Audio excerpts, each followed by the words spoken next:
ഇനി ഇഞ്ചിയും വെളുത്തുള്ളിയും കൂടി ഇട്ട് കൊടുക്കാം.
കടല നന്നായിട്ട് വെന്തിട്ടുണ്ട്.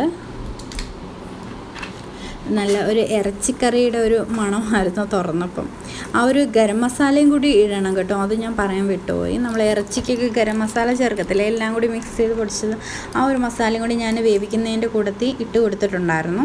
അപ്പം ഇനി കടല വെന്തിട്ടുണ്ടേ. ഇനി നല്ല വെന്ത കടലയില്ലേ, അപ്പം അതിൽ നിന്ന് കുറച്ച് കടല ഞാൻ മിക്സിയിലോട്ടിട്ട് കുറച്ചൊന്ന് അടിച്ചെടുക്കുന്നുണ്ട് കേട്ടോ. അപ്പോൾ ഒരു കുറുവലിന് വേണ്ടിയിട്ടാണ്, അല്ലെങ്കിൽ നമ്മൾ ഇതേപോലെ ഇതിൻ്റെ വെള്ളം പോലെ ഇങ്ങനെ ഇരിക്കും. അപ്പം ഞാനിപ്പോൾ കടല അടിച്ചെടുത്തിട്ടുണ്ട്. ഇതിൻ്റെ ഈ ഒരു പരുവത്തിന് ഇരിക്കണം. ഇനി നമുക്ക് മസാലയുടെ കൂട്ടത്തിൽ തന്നെ ഇതും കൂടി ഒഴിച്ച് തിളപ്പിച്ചെടുക്കാം. ഇനി നമുക്ക് മസാല റെഡിയാക്കാം. ഞാൻ വെളിച്ചെണ്ണ ഒഴിച്ചു, കൊച്ചുള്ളി ഇട്ട് കൊടുത്തിട്ടുണ്ട്. ഇപ്പം നമ്മൾ കടുക് താളിക്കത്തില്ല കേട്ടോ.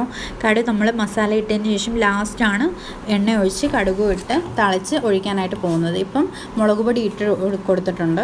ഇനി അടുത്തത് മല്ലിപ്പൊടിയാണ്. ഇപ്പം നന്നായിട്ടൊന്ന് മൂപ്പിച്ച് വറുത്തെടുക്കുക. കരിഞ്ഞു പോവാതെ നോക്കണേ. ലോ ഫ്ലെയിമിലിട്ട് വേണം ചെയ്യാനായിട്ട്. ഇനി കടല നന്നായിട്ടൊന്ന് തിള വന്നിട്ടുണ്ട്. കുറച്ചും കൂടി ഞാനൊന്ന് തീ വെച്ചിട്ടുണ്ടായിരുന്നു. എന്നിട്ട് ഈ മസാല നല്ലതുപോലെ ഒന്ന് ഇളക്കി യോജിപ്പിക്കുക.